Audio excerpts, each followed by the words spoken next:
Hello, everyone. Great to see you. We're really excited tonight to have Sarah Waits with us. I'll let her tell you a little about her experience, but one of the things or the thing that you're going to be learning about is thinking about the process of beginning to research and understand the history of your own church. And we know that for some of you, you might have either personally or you might have the resource within your congregation of people who are familiar with kind of a researching process or understanding how to go about looking for information. And for some of us, that's not necessarily what we specialize in or what we have spent our time doing. So it might be a new adventure. So tonight is really going to be a combination of things. First, getting to hear about Sarah's own journey and work that she's done that kind of led her to be able to understand about using her own skill of archiving to understand her own church's history.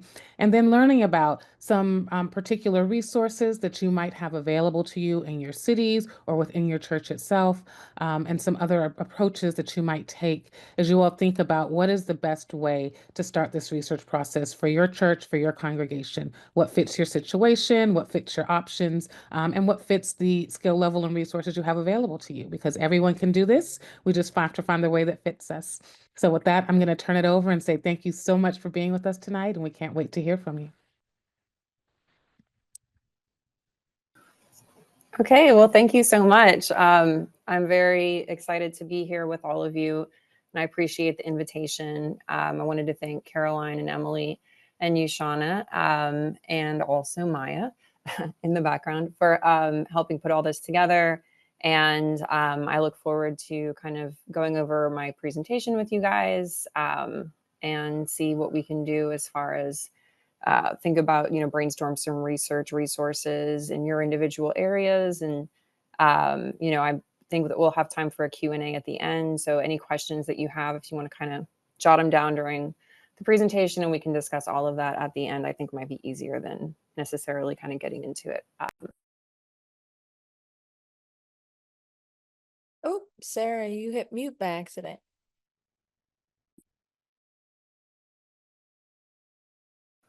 Sorry, wrong one. I'm going to go ahead and share my screen.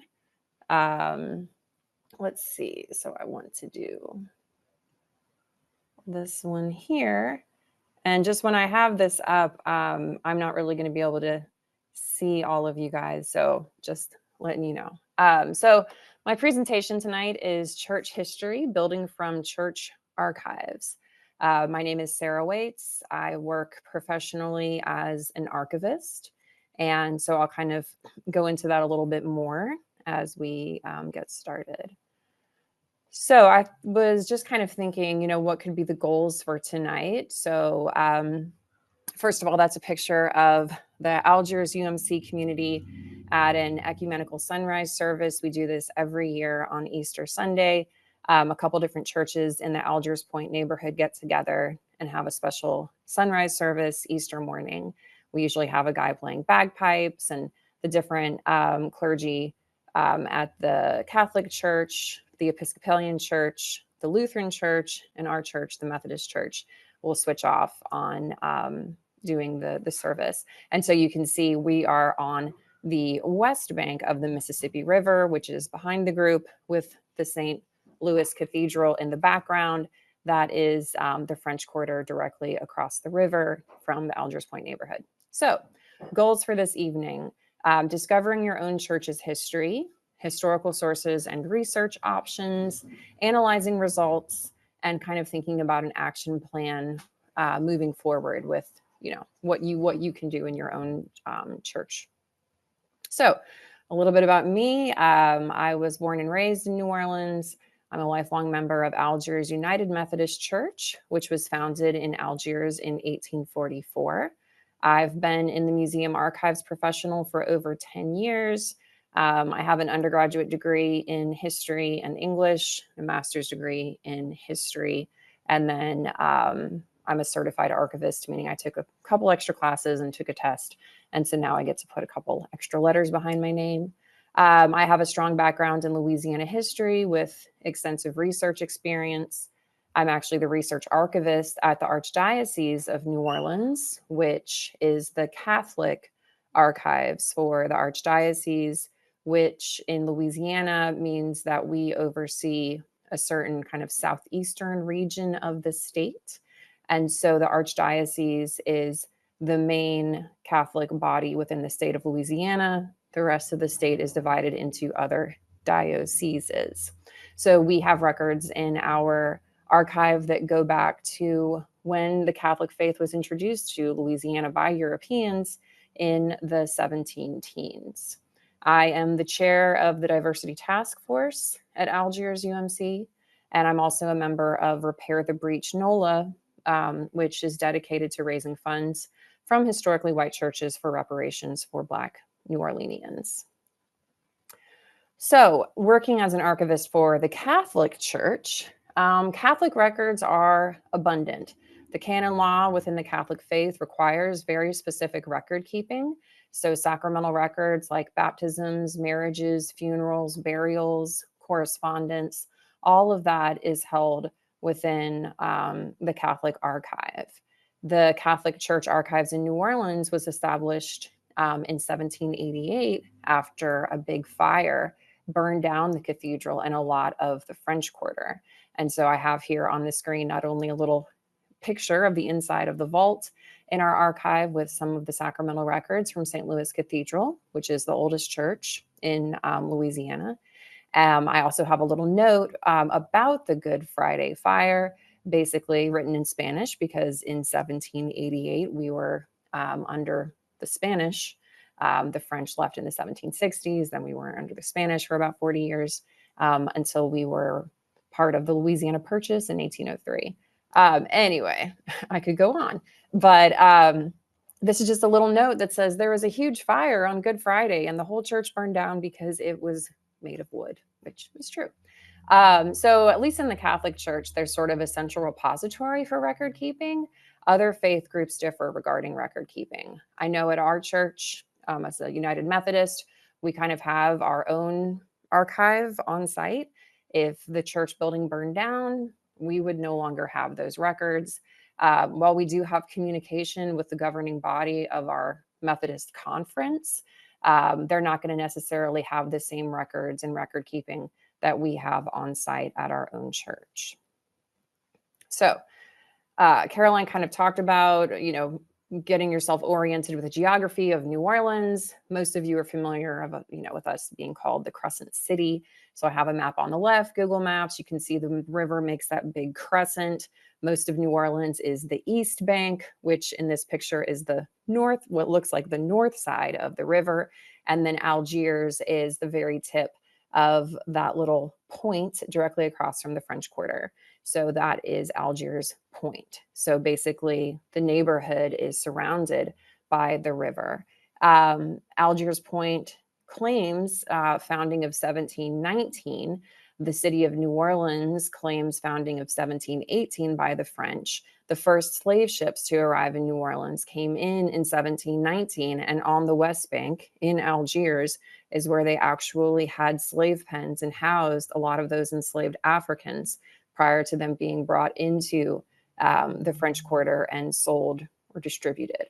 So, certainly we can say that we're the second oldest neighborhood, but it's not exactly. I don't think you can really claim neighborhood when you actually look at the history of, how Algiers was founded in 1719. So how to get started? It kind of is helpful to think about your church and where are your church records going to be? Are they going to be in the clergy's office? Are they going to be in the secretary's office? At Algiers UMC, most of our church records are actually in these filing cabinets in one of our upstairs Sunday school classrooms. How did they get into all of these filing cabinets and organized? We actually had a church historian who was really interested in the church history in the 1990s, and she gathered up all the records from all the disparate places, probably on top shelves of closets and all over, the church, and actually organized everything and put stuff in folders and employed some really great archival techniques, which I appreciate greatly 30 years on, because most of the records from the 20th century are pretty well organized. So not only finding out where your records are, but who has access? Are they locked in a filing cabinet in the preacher's office? Who actually gets to handle them? Have they been handled? Does anyone know where things are? Obviously, the first thing is having intellectual control, knowing where things are, being able to access them so that you can organize, so that you can kind of get a better idea of what type of records you might have. So at Algiers UMC, what did we have? You can have sacramental records, baptisms, marriages, people joining the church, financial records. You might have financial ledgers, funds coming in, funds going out. That can be really helpful, especially for 19th century records, to see how are church finances being spent? What is being purchased? How much are things costing? Administrative records, if you have administrative council meetings, you might find some really important information from previous meetings. You might have land and building contracts. Perhaps there's purchase agreements, deeds of gift for land. A lot of times churches were given land that was donated. Who donated the land? All of that is really important when you're trying to figure some things out. You might have correspondence with your conference, or if your church has a governing body, there might be some interesting information. Within the church itself, you might have historical sketches, photographs, just memorabilia, bulletins, newsletters. All of this paperwork can be really helpful. Also, you can't, overlook metadata and digital information from the 1980s, 1990s. You might have boxes of floppy disks. How do you access that material? There's a whole part of archives about data migration and being able to use USB readers and put in floppy disks and actually access some of that metadata. A lot of times we see cassette tapes, we see videotapes and say, oh, this is so obsolete. What do we do with it? But those are all important parts of your archive. So yeah, when you figured out where things are, what is in your own church? We have this directory from 1916 that's actually really helpful, because the first page gives a historical sketch, gives us names, gives us information, gives us plots of land, all of these different search terms that I can then take and find out more information about the history of our church. So Algiers Methodist Episcopal Church South was founded in 1844, which is the same year that the Methodist Church in the United States split. The original location of the church today is actually under the Mississippi River. So if we think back on that map, with Algiers Point being literally a point, the actual line of the river changed over time. The water kind of, ate away at the riverbank. The levee system that we have that protects the land from the river wasn't as complete. And so basically where that original church location was is, 80 feet into the middle of what is now the Mississippi River. Another church was constructed in the neighborhood a few blocks further inland, and that church was completely destroyed in a hurricane in 1915. So for those of you who may not be familiar with the Methodist faith, Methodism was founded by John Wesley, who lived in Bristol, England. He founded the religion in 1784. The American Methodist Church split in 1844 into the northern and southern branches because of slavery. So there's a little, statue of John Wesley. And then this historical sketch is an excerpt from what I had shown on the previous slide. It says the organization of the Methodist Church in Algiers is contemporaneous with an important epoch in the annals of Methodism in America, the separation of the great Methodist Church into two branches, the M.E. Church North and the M.E. Church South. Now, at no point is there any mention of why the church split over slavery. That's just completely elided from this historical sketch. So you also, when you come across material, have to take it with a grain of salt. It's really helpful to kind of understand what was going on during that time period, because there might be a lot of things, especially for Southern churches, that might be left out. This is just a helpful graph, a historical timeline of the United Methodist Church. the churches in yellow are not part of the umbrella of United Methodism. The first Black Methodist church was founded in 1816. That was the African Methodist Episcopal Church, or AME Church, and that is still a thriving branch of Methodism throughout the United States today.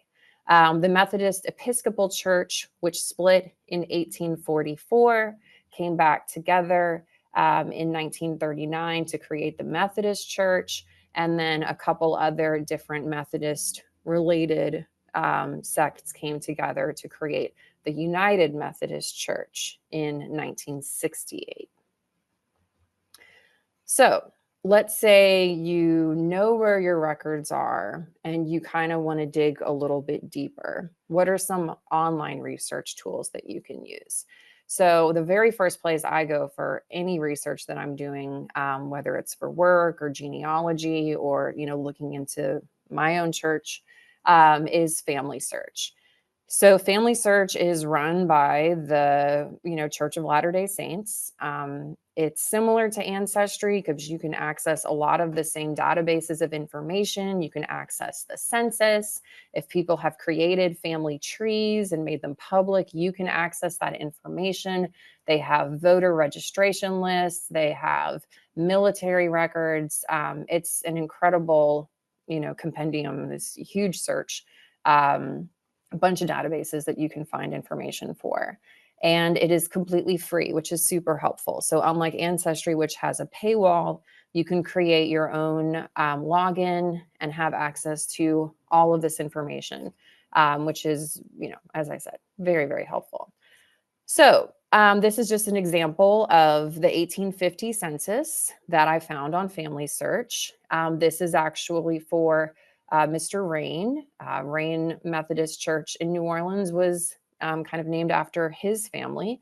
I was trying to find out if we know that his son fought in the Civil War for the Confederacy. And so I was just going to do a real quick search looking into the 1850 U.S. federal census, also the 1860 census. Both of those censuses had an accompanying slave schedule. So enslaved people were enumerated in these slave schedules, and they were identified by the name of their enslaver. So I was just checking to see if I could find Mr. Rain on either of those slave schedules. I did not. What I did find in this 1850 census is that he was a pretty wealthy person. You can see there that his estate was valued at $12,000 in 1850 money, which is pretty high. You can see he's up there, his wife, Mary. Mr. Rain was born in England. His wife, Mary, was born in Ohio. The oldest kid was born in England. So I think that if we, presume he's interested in Methodism, he's English, he probably had more of an abolitionist perspective, maybe living in Ohio, marrying a woman from Ohio. That was a free state. We can make some conjecture. Also on the second page, because the family actually takes over the bottom of the first page and then takes over the next page, there is an Irish woman living in the household as a servant. And so I think that's another good indicator that the Rain family were not enslavers because they actually had a paid Irish maid living in the household with them.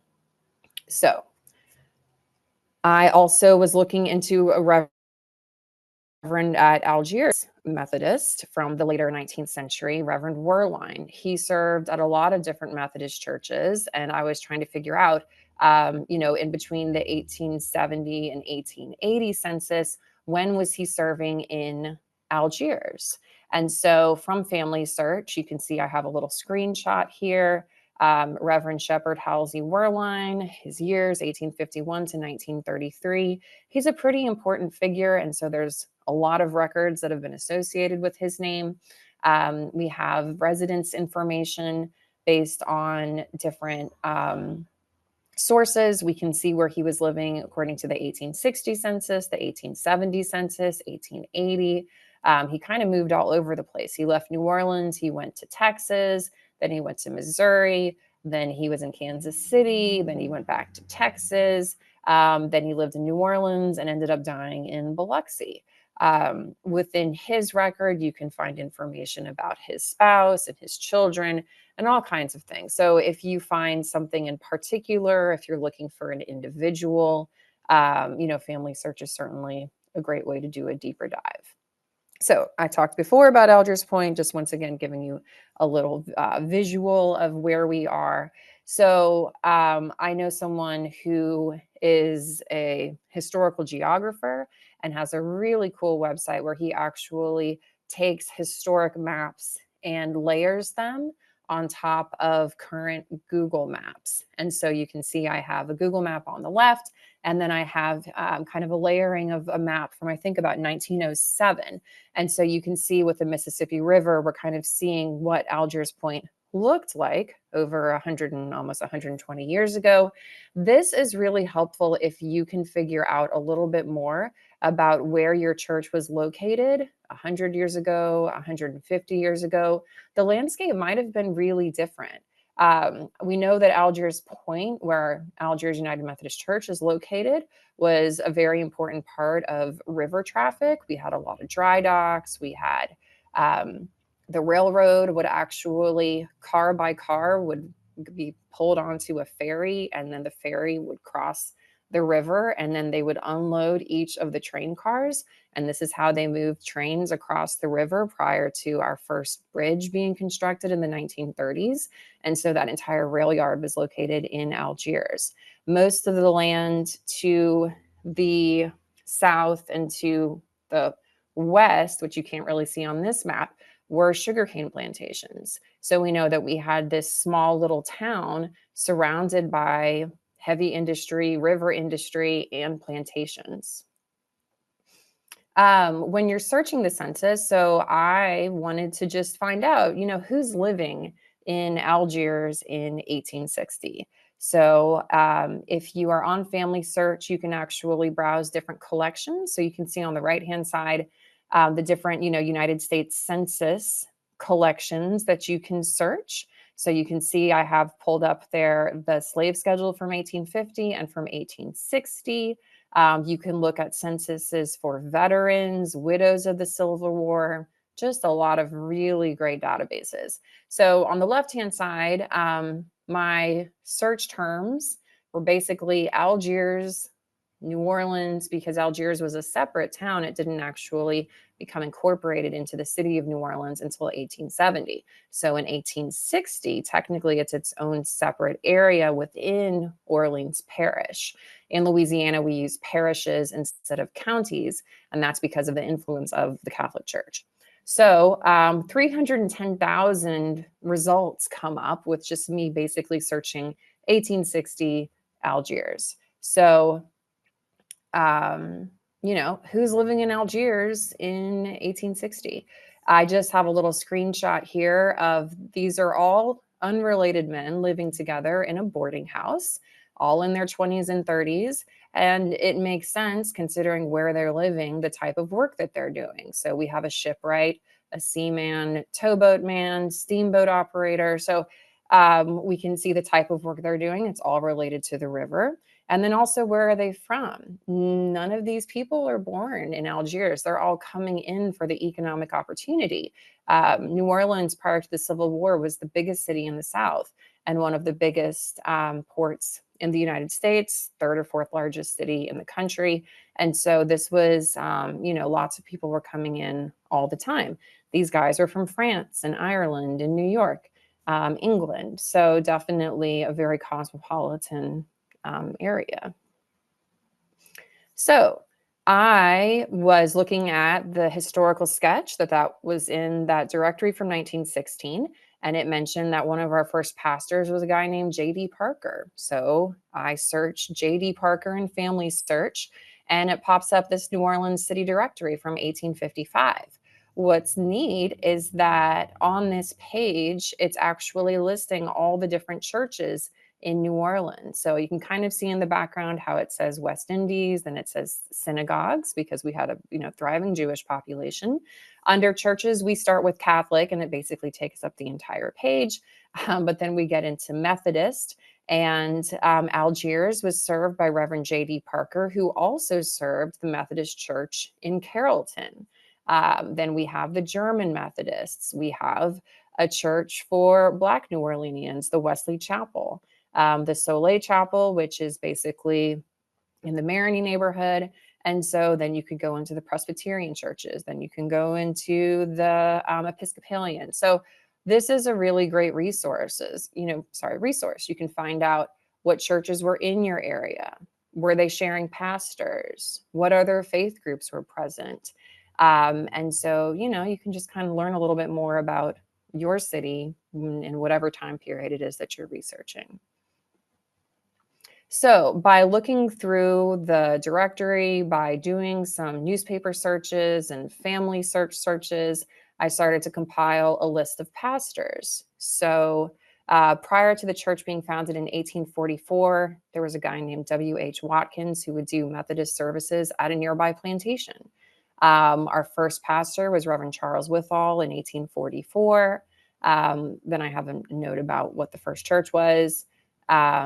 We actually were called the Finger Up Church because we had a big golden finger, finger up on the top of the spire from 1857 until 1868. And then they redid the church bell tower.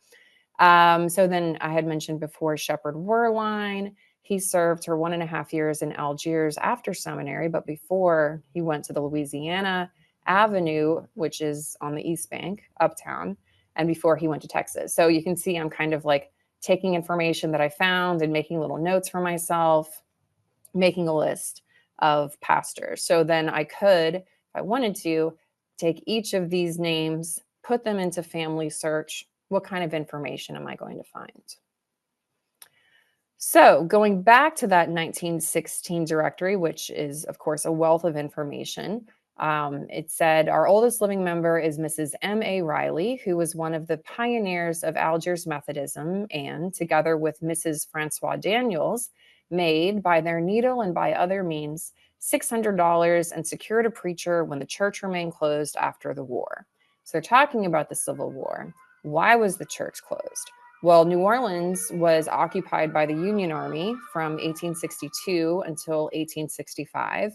And then Louisiana was under, basically military order during Reconstruction until 1877. And then we had a lot of rioting and abuse against the Black community. And basically the Republican elected government was overthrown by white supremacist Democrats. But we can go into Louisiana history. That's, something that probably a lot of Southern states had a very similar situation. Anyway, so I was like, who is Mrs. Francois Daniels? I'm interested.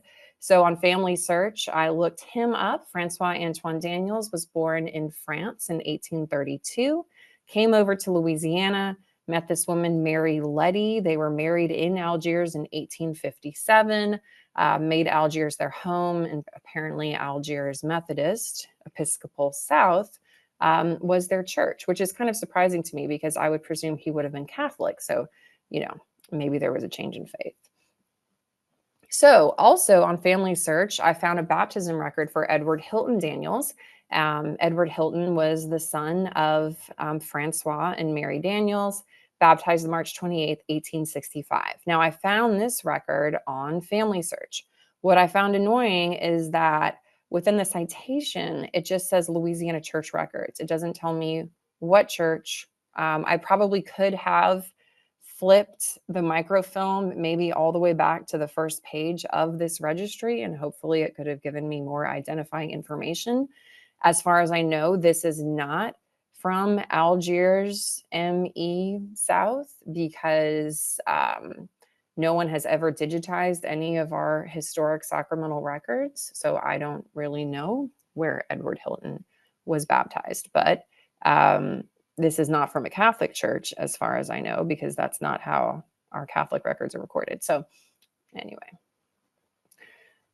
does Francois Daniels appear on the 1860 U.S. Census slave schedule? I searched his name. You can see here I have F. I also looked up Francois. I did a couple different variations to just see just Daniels, Algiers, New Orleans. I couldn't find him. You see, I have it in green, no results found. That doesn't mean he wasn't an enslaver. I just wasn't able to find any information definitively saying that he was. So another thing I found within one of our ledgers was a notarized act from 1854. This was between Jean-Baptiste Olivier and Henry Kerr, who was a notary public. Jean-Baptiste Olivier donated land in the Point for our first church, which is the church that is under the Mississippi River. Now, I know that Jean-Baptiste Olivier was a major plantation owner, and he, a lot of, his name, Olivier, is a major street within Algiers Point. All of his daughters, Evelina, Elmira, are all street names within the Point. So kind of the whole Point is actually named after the Olivier family, who were enslavers. The first courthouse in Algiers was actually the former Olivier Plantation House. It burned down in the 1890s, I think, and now there's this other building on the site. But we can learn a lot about the history of our church is basically gifted land from an enslaver. So this is something particular to New Orleans. I don't know, other counties and states are going to have different, similar organizations. It's not going to be called the Notarial Archives. But with our history as a French and Spanish colony, pretty much any sale record of land or people or items, wills, building contracts, anything you could possibly imagine, any kind of legal record had to be notarized. And so we have an entire archive of records of these individual notaries. And so the notarial archives are really important in New Orleans if you're doing any research into the buying and selling of enslaved people, land purchases, wills, probate, any of that. And so we have records for notaries going back to the 18th century. And so that's super helpful if you're doing research within New Orleans. Another really helpful resource, at least once again through New Orleans, the New Orleans Public Library. With your library card, you have access to a lot of different research services and databases. And so probably within your area, at your county library, you probably have the same thing, free access to Ancestry. I always go on this website when I'm looking for historical newspapers. This is such a helpful resource. So we can look particularly in Louisiana, we can look at New Orleans newspapers, but there's also newspapers.com, which has a national, database of newspapers from all over the entire country. And that's really, really helpful. So probably your library has something similar that you can have access to. So Newsbank is the one that handles New Orleans historical newspapers. And, what are your search terms? I looked up Algiers and Methodist Episcopal. I noticed that when the newspaper was writing about the Methodist Church, they always classified it this way. So I wanted to make sure that I used the appropriate search terms so that I would find the right things. So you can search by keyword and you can also search by date. So I searched 1860 to 1890 because that was kind of the time period that I didn't really know as much about. And what I found, which was super helpful, was that every time there was a Methodist conference for the Methodist Episcopal Church South, a lot of times the local churches in the New Orleans area would be highlighted. So if pastors were being appointed, if new rules were being passed, whatever was going on, I could search up Methodist Episcopal in Algiers. And then that's actually how I was able to make my list of pastors, was by doing this newspaper search and basically writing down, who is it in 1883 that was appointed, who's 1870, who's 1890, whatever it was. Oh, so little break. So in 1994, we celebrated our sesquicentennial, our 150th anniversary. And to commemorate that, we had a really big, festival, a special service. We were all encouraged to wear our our best 19th century clothing. So you can see I'm on the right-hand side with my parasol. My mom made me, she sewed me that dress and my sister's dress. And so we were matching. On the left-hand side, that's Beth and Judy Robertson. Miss Judy was our church historian, and she's the one who kind of organized the entire event. She's the one who took all of our records and put them in folders and put them in filing cabinets and made everything really well organized. So we have a lot to, to thank her for all the hard work that she did in the 1990s and early 2000s. So, quick recap. What are some research resources? So, of course, Family Search is great for looking for specific individuals, clergy, founding members of your parish, parishioners, I should say. You can find censuses, the New Orleans Public Library or your county library, historical newspapers, wealth of information, notarial archives or land records, information about your conference. Maybe you can see on the right-hand side, it says Resource UMC. The United Methodist Church has an entire archive. And so that can be really helpful with kind of finding out kind of, more like global elements of your faith. Your county or local archives, historical societies, genealogy groups. These are all great resources, and they might be able to put you in touch with some other resources. Also, talk to the elders in your church. Who remembers what the church was like in the 1940s and the 1930s. They're going to be really helpful when you're trying to find out more information about, if you talk to someone who remembers the church in the 1940s, they're going to have stories about their parents and grandparents. And all of a sudden you're hearing stories that could be from the turn of the century or the late 19th century. And that can be really helpful to kind of figure out a timeline for your church history. So when I was doing some research, why was I doing research? So in the summer of 2020, after the murder of George Floyd, our church, I felt it was really important that we sort of have a time to talk and discuss. This, of course, was, right in the peak of COVID. So at the time, our pastor, Reverend Colleen Buchter, and I got together and we decided that we would lead a 5-week education series called United Against Racism. So we created the diversity task force, basically parishioners in the church community who are interested in working together to learn more about our own church history, the history of the Methodist faith, and also talk about approaches that we could take moving forward. So, Algiers UMC is committed to DEI initiatives and repairing past wrongs. So this 5-part series is on our church website and available, free resources for people to read and review. Okay, so back to a little bit of history. This is the second location of the Algiers Church, 1857 to 1915. And then that picture on the right is when it was destroyed by the hurricane of September 29th, 1915. And so you can see didn't last. So after 1915, in fact, back to that 1916 directory, the pastor says, hopefully we'll be able to build a new church building soon. That construction started about 1920 or 21 at 637 Opelousas Avenue, where our church stands today. So they're on the lot. You can see the bottom picture. They're building the front stairs. On the right-hand side, they've got, workers and mules and, kind of figuring some things out. So the Algiers Methodist Episcopal South Church building was dedicated March 26, 1922. The picture on the right is some younger ladies who wore their finest clothing. We have some fur stoles and everybody looks really cute in their hats. Back steps, we have a cornerstone and a time capsule, a big crowd. It was quite a big to-do.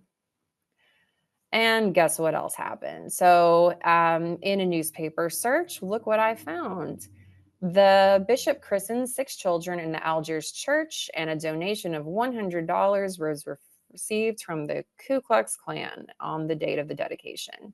So a donation of $100 by the Algiers KKK was made during the dedicatory exercises Sunday afternoon. The Klan came just right up the front steps into the church and gave an envelope which was addressed to Reverend Weir, who was our reverend at the time, and it was placed in the collection plate.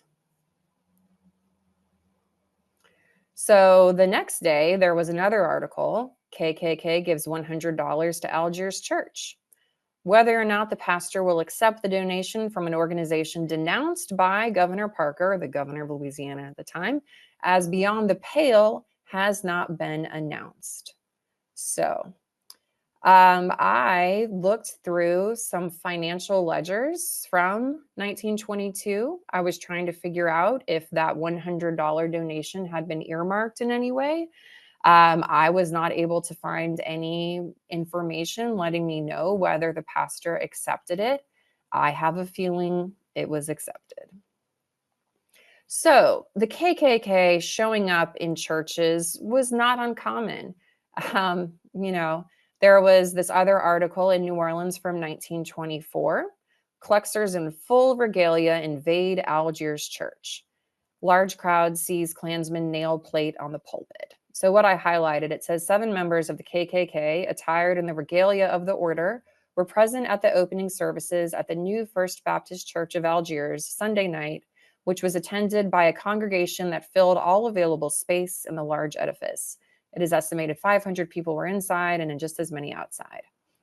So the Klan comes in with their robes and they start nailing a plaque to the altar. And there's this whole back and forth, which is all printed up in this article, between the pastor of the Baptist church and the leader of the Klan saying, oh, are you a Christian organization? Do you believe in law abiding? All this stuff. So it almost comes off as being completely rehearsed. And so the Klan's gift, which was the plaque, was inscribed on it. It says, presented to the Algiers Baptist Church by Al Gray Har, number 45, K of KKK, Algiers, July 29th, 1924, or July 20th. So Al Gray Har is Algiers, Gretna, Harvey, 3 different communities on the West Bank. And so this is a Klan group in Algiers. In 1923, the article on the left-hand side, Cluxers appear in Ascension. Ascension is a parish between New Orleans and Baton Rouge. So the first appearance of the KKK in Ascension Parish took place Sunday night when 22 members of the order appeared at Gonzales and entered the Methodist Church at that place. They marched up the aisle of the church to the pulpit, where the Reverend Mr. Hebert was conducting a revival service. If we think about history and we think about the 1920s, the reemergence of the Klan after World War I, they, were kind of, doing terrible things, not only against the Black community, but against immigrants. This is the same time period that we have a lot of immigrants coming into the country from, Southern, Eastern Europe, Jewish people coming in. What's, ironic is that in the rest of the country, the Klan was very anti-Catholic. That's not the situation in southeastern Louisiana when, so many people are Catholic. But I did not find any articles about the Klan showing up in Catholic churches. They just really like to come to Methodist and Baptist churches. So what is the impact of this? When we were doing our 5-part series, I included this newspaper article. It is on the website of the church. This is not something that should be hidden. I think it's really important that not only the church community, but everyone should be aware of what was going on 100 years ago. So in 2022, we had a centennial celebration of the 100th anniversary of our church dedication. And so Reverend Joanne Pounds, who was our pastor at the time, she and I acknowledged the donation from the KKK in a special liturgy. Some of that is excerpted on the right-hand side, which you guys can read if you're interested in. And so we decided, as not only her and I, but the entire administrative council of our church decided that to acknowledge the past wrong and to move forward with our own version of, apology and reparations, that every year we earmark $1,675 to go towards an organization run by, a Black person working in Algiers. 1675, that amount is basically, if you took that $100 donation and adjusted for inflation, that's roughly how much that money would be today. So for the past 3 years, we have made a donation in that amount to Lyndon Jones, who is a member of our church. He runs an organization called About Face, which is about family and community engagement. And so he helps, works with kids in the community in Algiers. And so that's who we have given the money to the last few years. The Diversity Task Force meets periodically, and we, talk about fundraising opportunities. We usually have a couple different events throughout the year, but if our own individual fundraising doesn't, make the full amount, then it comes out of our church budget. And so this is basically what we will be doing in perpetuity. So this is our centennial celebration. Everybody on the front steps. Our oldest member is out front, Ms. Adelaide. She was 100 that year. She's right in the middle. You can see Lyndon's there to the left. My younger son is on the left-hand side. He's the little guy. And so, yeah, the church looks, pretty good for being 100 years old. We did get some press from this. So this is an article from the Christian Post. Says it pretty clearly: church that once profited from the KKK raises money for racial equality, a pledge to continued growth. Looking forward, in the Methodist Church nationwide, there's been a push for disaffiliation. The church is not splitting, but there are quite a few Methodist churches, United Methodist churches, especially in the South, who decided that they don't like gay people and they don't agree with gay people getting married in the Methodist Church or gay clergy being able to practice openly. And so a lot of them disaffiliated. I think about this and I think about the history of the Methodist Church, especially in the South, being racist and white supremacist and having the KKK come in. And I think, what will our descendants find when they look back at our actions in the 21st century with, social and social justice and kind of what's going on, in our current political climate. So this is a sign that we have out. This is not the sign we have out now. This is a sign that we had out a few years ago. And now we have one that's Black background, rainbow letters. It says all affirmed, all loved, always, ALWAYS, and then ALLWAYS. And so we just want to make it really clear that our church is welcoming and affirming, that, the Methodist slogan, open hearts, open doors, open minds, definitely applies to Algiers. And so this is also the prayer that I have here came from the liturgy that we did in 2022.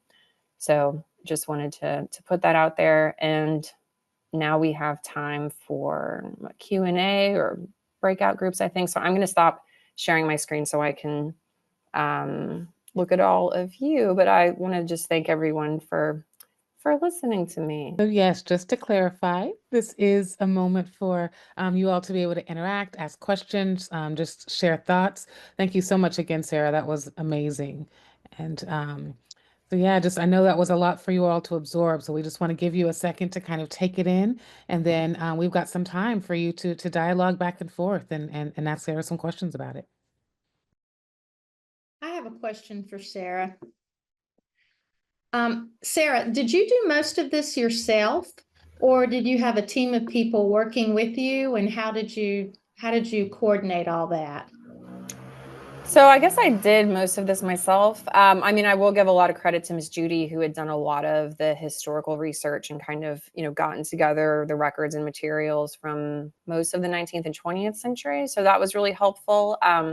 When we did our centennial celebration, she had already written up, kind of a history of the church up until 1994. So I only had to cover, about roughly 30 years, which wasn't too much. It was basically saying who our pastors were during that time period, some other information that I had uncovered. As far as the United Against Racism, me and Reverend Colleen kind of worked in tandem with that. She had one or two of the sessions, and then I, came up with resources. But also the Methodist Church at that time period, and I had kind of put up the information about the Methodist Archive. They had an entire series of information and panel discussions and links, and all of that was really helpful for me when I was kind of putting together what we would talk about. But also with my background, this is the kind of work that I do all the time. So it doesn't feel too overwhelming, because like I do this research every day for, different things at work. So it doesn't feel too hard to tackle on my own, if that makes sense. I've got a question for you, Sarah. What are some other maybe terms, professions, if someone wanted to ask, reach out into the congregation to find out who might have these research skills, that might want to join a research committee? I guess what would they say? Are there any archivists here? Are there historians here? What would be some, I guess, types of fields that they could put out there to recruit people with these skills to their team? Yeah, I think honestly, a really great place to start is to ask if there's anyone in the congregation who's interested in genealogy, because a lot of people who do their own family genealogy are really adept at these research skills. I know a lot of my mom, is retired and she has friends and they go to classes for seniors. Genealogy is super popular. And so a lot of people with maybe a little extra time on their hands can kind of get a little more deeper into the research. People who just kind of enjoy learning more stuff on the internet, that are good at looking things up on Wikipedia, that might be a little more savvy with some internet resources, that like to go to the public library. Definitely your public library is a great resource. Usually, I know at least in New Orleans, we have an archives division at the main library, and they are very, very, very helpful if you have questions about looking for certain things. How do you use the microfilm reader? How do you sign on to Ancestry? So I'd say there's also community partners that can be really helpful in this work. How do you, for those of us that are starting to look at our church history and look at the records that we have available, is this a good time? Do you recommend our digitizing records? What are your feelings about? Yeah, great question. I mean, I think by digitizing, you just are helping to preserve these records. You never know what could happen. Especially sometimes people don't always understand or really know the value of the record. So if they're in a plastic bin at the top of a shelf on the third floor that doesn't have good air circulation, maybe it's not air conditioned, maybe it's not heated, maybe they're in an old cardboard box in the basement. I mean, really being able to know where the records are, making sure they're in a safe space. And then, yeah, if you have the opportunity to digitize, even just using your phone, using your, notes app and scanning the records, that can be a way to have them in a digital format. And then those resources can be shared. You don't have to be at the church in front of it. You can have a Google Drive where you upload information and share it with other church members so more people have access. That's all really, really great too. So you don't necessarily need to have a big, scanner. A lot of times, even just the copy machines that we have in our church offices can be really good for doing scanning and saving documents. And like I said, the easiest thing too is if you can just take pictures with your phone, now you have a digital record. So for sure, if you have the opportunity to do that kind of digitization, I'd say it's only helpful, presuming it's not like a record that's falling apart and you're like slamming it down on a copy machine, right? But even then, at least you're getting like a digital facsimile. So. Okay, thanks. I have a question about the history Was it a common thing for the KKK to go into churches like that? Apparently in the 1920s it was, and I don't think that Louisiana was an anomaly. I'll just say that. I mean, I did not look up KKK church in America. I looked up Algiers, in 1922, and that's what showed up. So, I think you hear about the KKK walking down the street and having parades, Birth of a Nation, right? 16 or 15, sorry. Really, the Woodrow Wilson, was that him? His favorite movie? Whoever the president was. Yeah, I think it Yeah, was. Woodrow Wilson. Yeah. It was his favorite movie. He did a screening in the White Mhm. House. So that's the tenor of uh, within the white community. A lot of people, and I wouldn't be surprised if at Algiers and at the Baptist church and at the Methodist church that members of the KKK were members of the congregation. Like, how else are they having these scripted conversations back and forth that are recorded word for word by the newspaper? They're not a separate group. They're part of these churches. Yeah, I have a lot of interest in the 1920s, and I know that in North Carolina, at least, that there were a lot of respectable people and public figures who were members of the KKK during the 20s. Mm-hmm. Yeah, they're like the judge and the mayor and the police chief. So, we say respectable. We also say people in positions of power who also use terrorism, right? That's a better Yeah. way to put it. Yeah. Sarah, did you ever so you did all this research. Was there a moment when you presented it to everybody, or were there moments along the way where you presented it to the congregation? You know what I mean? It was such a huge dive, and now it looks like a lot of it lives on the website. But I guess I'm curious about the either participation from the membership or that moment of sharing what you were finding, if that was a journey or if there was a moment. Yeah. So, some of the history we had, kind of a historical sketch for our 100th anniversary. So all of that was available to whoever, showed up and read the bulletin or, looked on our website. And then all the information that we have from our 2020 series is all, it's been up there for 4 years now. So I made sure to invite people and send out emails. I'm sure there's plenty of people that have never looked at it in our church, because not everyone is necessarily going to be interested. We had some people who initially joined for the first session and then said, why does this matter? It's 60 years later or 100 years later. Like, why would we want to talk about that? That's not who we are. And it's like, well, it kind of is though.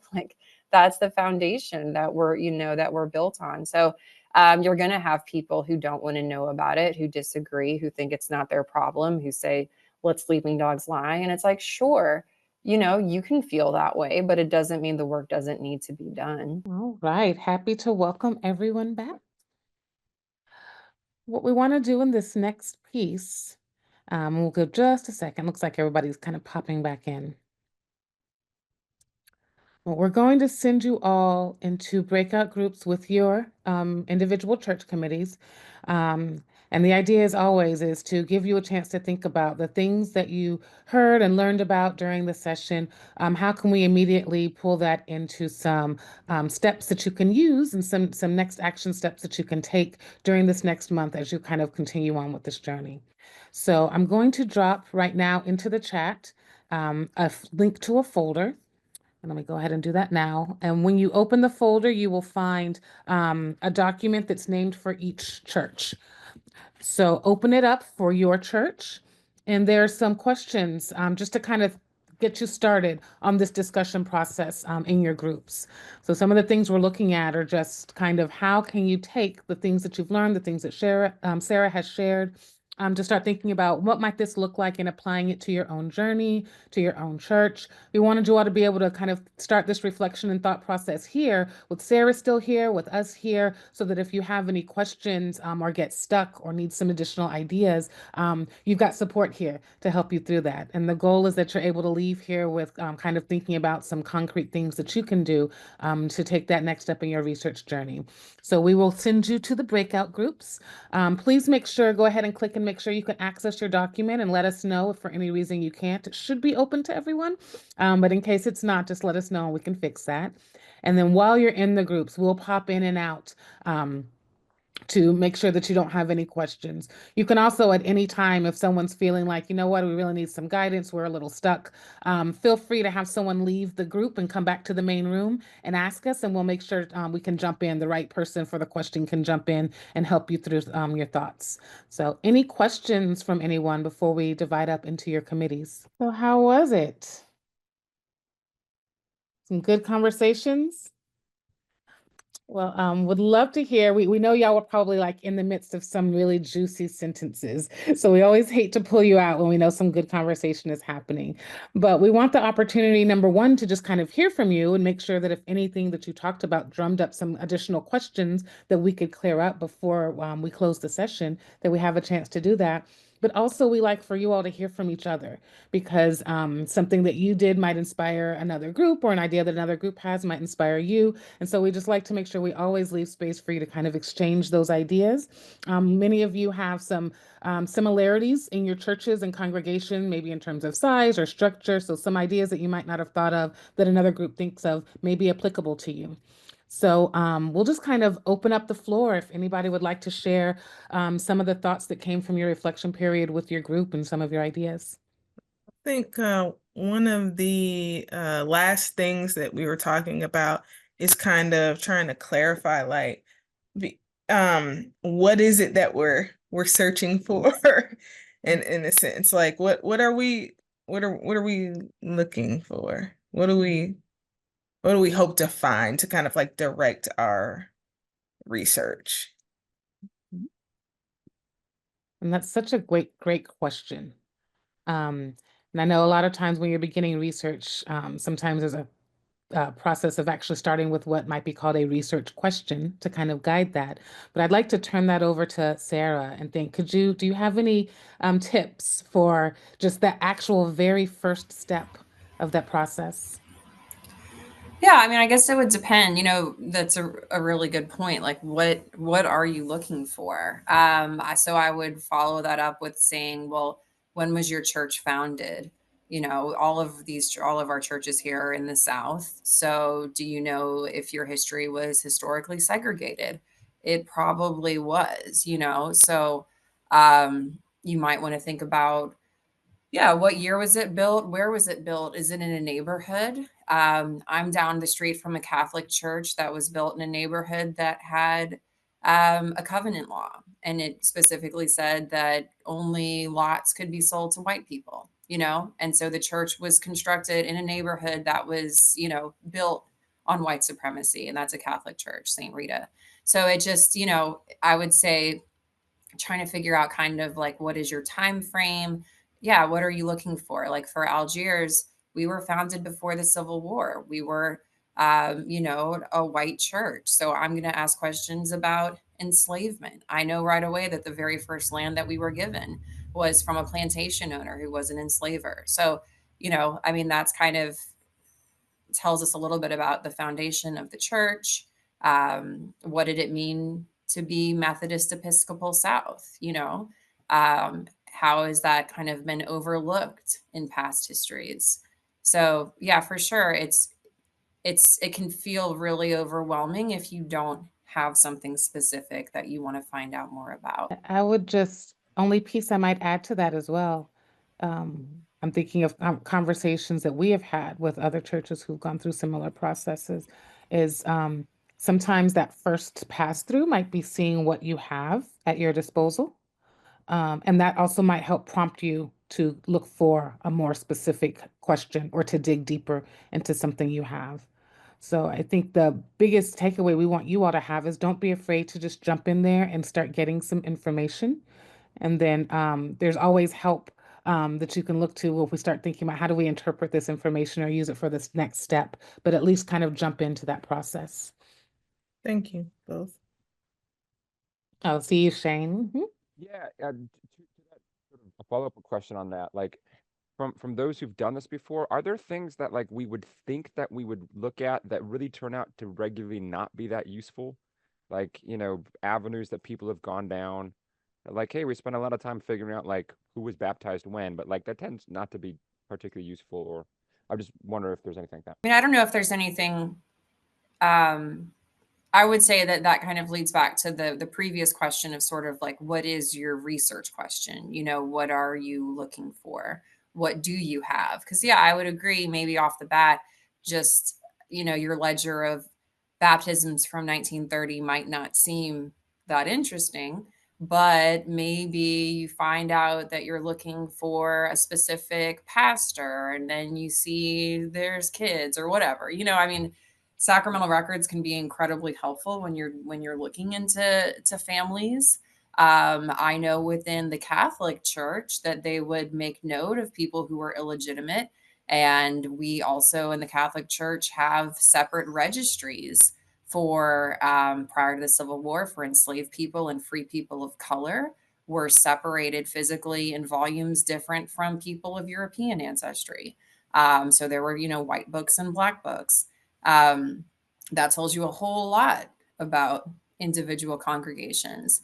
That segregation continued into the 1870s and 1880s. So I would say for Protestant churches in the South, maybe you're looking for when was the first time that you had an integrated congregation. I mean, that could be a place to start. That's actually a good place for St. James to start, I think. I was thinking as I considered the other participants in the group, our church started in 1952, so we could easily be the youngest group represented here. Is anyone younger than that? We are 1 year older. We're 1951. So we have almost a twin. I'd like to. Oh, I'm sorry. sorry. I I was just gonna ask, since you mentioned the age of your church, and I'm a member of Wilshire as well, who's in the 50s. So we kind of discussed some, I guess, apprehension around the fact that we are younger compared to some of the history we learned today about about Sarah's church. So it might be having to tailor our searches to more around like civil rights time periods and stuff. I was curious if y'all's group discussed that or had concerns around a shorter history as well. We Yes, did talk exactly, about exactly. Yeah, we did talk about that. We also talked about the fact that, or at least I named, that civil rights period really is not that long ago. And there's still emotion for folks. And how do we share that, knowing that, if we find that our congregation started ardently to avoid integration, that would be literally the parents of people that are sitting in the congregation. And it's hard to hear that your parents were that way. It's a little bit easier when you're talking about, even the 1920s, I think. So for churches that are a little younger, I can say at Algiers that a pastor that we had in the 1990s, Reverend Andy Foreman, he was a Methodist pastor in New Orleans for many years. And his daughter went to school when Ruby Bridges integrated the first public school in New Orleans in the 1950s. So unlike every other white parent, he actually sent his daughter to school. He didn't make a big deal out of it, but he was very pro civil rights for his entire life. He wasn't our pastor until the 1990s, but he had this legacy of, working for civil rights within the community. And so, that could be a really good place to start. You can do some newspaper searches looking into the 1950s. Is your church listed? Were you a site for civil rights demonstrations, either pro or against? Was your pastor being recorded on record writing or talking about integration or saying that schools should stay segregated? I mean, and you're right, you might have some congregation members who remember that time period, or those were their parents, but it doesn't mean it's not information that should be shared. Did anybody get to the point of talking about how to involve a larger swath of the congregation in this research? We didn't quite get there, so I'd love to hear if anybody has ideas. I mentioned, 2027 will be our 75th anniversary. And so this can be shared as a part of that. But that was about it. And I love that you brought that in, Kathy. I think one of the big takeaways we would love for you to have from the session, because we're not expecting anyone to leave any of these sessions as a full expert in the subject matter. This is deep and dense material. It's a lot to work with. And you had some really great questions, but don't feel like you have to tackle everything at once. So I would encourage, number one, kind of thinking about what does this mean in practice for you to go about this? So even before figuring out what you're trying to look at, I think thinking about how you would do this at the church, who might do that, how you might invite people to join. An example of a church that we've worked with, they put out a call. They just mentioned it to the congregation. This is what we're doing. And this is the phase we're in. We're about to start the research process just to find out more about our church. Who's interested in doing that with us? That particular church was really specific about wanting to let people know whatever you can contribute in whatever way is appreciated. So if you're somebody who wants to come to one meeting and you've been able to do a little bit of research and offer, one bit of help, or if you're somebody that wants to kind of lead a research committee and you want to be all in, if you're, a newbie and you've never researched anything, or you used to run a museum and you know how to research everything, this putting it out there so that, because a big part is just letting everyone know this is all of our history as a congregation, and we all want to be a part of it, and whatever you're able and willing to give is part of this journey together. And then in addition to that, I would say looking at your resources. So I love that Sarah gave us a lot of very specific things that we can start to look at. And that might be a great first step for you all as an IDAC committee to think about, what do we actually have access to in our church? Do we have digital or physical records in existence, or did they all burn up 100 years ago in some fire? Do we have a local library that might have some records relevant to our church, or do we not have that resource? Do we have older members that might have a personal narrative or story and could tell us something about the church that we wouldn't find records? Or do we have a very young congregation and that's unlikely? So just kind of start thinking about what are the actual resources you have. And then we've already talked about that process of engaging the church, the rest of the church. So as you're about to kind of engage them and letting them know that IDAT is occurring, and that you're offering an opportunity for them to participate, I would say let those be kind of your first two steps. We will have we'll be bringing in a session where you learn some tools to navigate difficult conversations. And so, Tom, to your point about sharing this out later and being able to talk to people that might feel really uncomfortable about some of the things that you uncover, by the time you get to that phase in your research, that's something we will have had an opportunity to discuss tips and tools and approaches around here in the sessions. So hopefully that's easing you all's mind a bit, that everything doesn't have to come all together. We're coming down to our last few minutes, and so I just want to give an opportunity if there's any final comments and questions before we head into our closing moments. Well, thank you so much, Sarah. We absolutely appreciate it. We love the information that you shared. And I think that based on the conversations that are happening and the questions, I can tell that there's a lot of deep thought that will be going on. Before I turn it over to Caroline, just I'll let you all know the links that you have for the reflection pages that you began.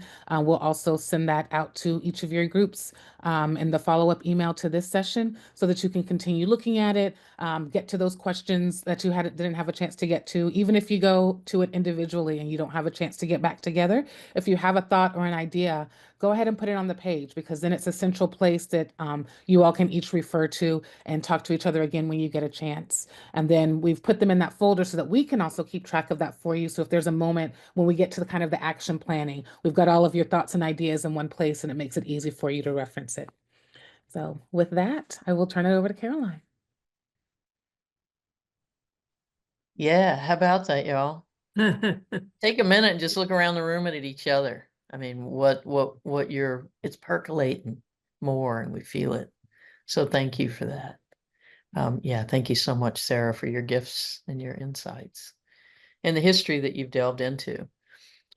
Sarah lifted it up. Shauna, you circled back around to this idea of some of the conversations that may be challenging, whether it's figuring out, sometimes I have to plan out what I'm going to say if I'm going to engage, or you're with a group and somebody does what Sarah said you engage with. So we're going to begin to tool you up, resource you next month with that. So at our next cohort session, the session will be led by an organization called Courageous Conversations, who are really gifted at guiding people in the preparation and engagement of conversations that feel like they take courage, that it takes braveness to step into. And sometimes that's a really easy conversation. That's our next session. It's a session that we noted in the materials you really want to have your whole cohort team here for, because of the material that's going to be. It's one of the few sessions that we won't be recording. And part of the reason it's structured that way is to allow people to, in the learning and practicing and the engagement that Courageous Conversations trainings do, our hope is that that'll allow people to be a little more relaxed around what the ask and the learning opportunity is. So really, really encourage you all to engage. There will be a robust follow-up email, as Shauna mentioned, that will have a lot of the links, a lot of the resources, some of the things that were lifted up here today. The previous recordings are up in the Mighty Networks. This one will be up by sometime next week. And so those resources are there. One-on-one meetings, we're happy to do. Find the time in between these sessions to be together and do the planning. I'm amazed and delighted by how many resources I heard in the small groups. It may not feel that way, but both in the small groups and the way you shared out this evening, the resources are there, and there are pathways that may be covered by fog right now, but the fog is clearing. So glad for that. Anything else? I think that's it in terms of announcements and talking about next week. I wonder, Abby, if you might be willing to guide us in a closing prayer for the evening. I would be happy to. Am I the only Abby? Okay, please join me in prayer. God of love and justice, thank you for the people gathered here tonight. I thank you for commitments to pursuing justice and restoration and peace. Give us patience in the process. Give us direction and discernment. And may our endeavors be tremendous blessings to our congregations. We thank you for those who have gathered us here and who direct our work. We couldn't do this without them.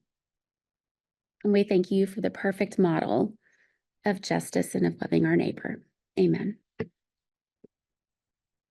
Thank you. Peace and blessings for the week, dear ones. Here's to calm winds and just the right amount of rain. Have a great month. Vote and vote and vote. Yes.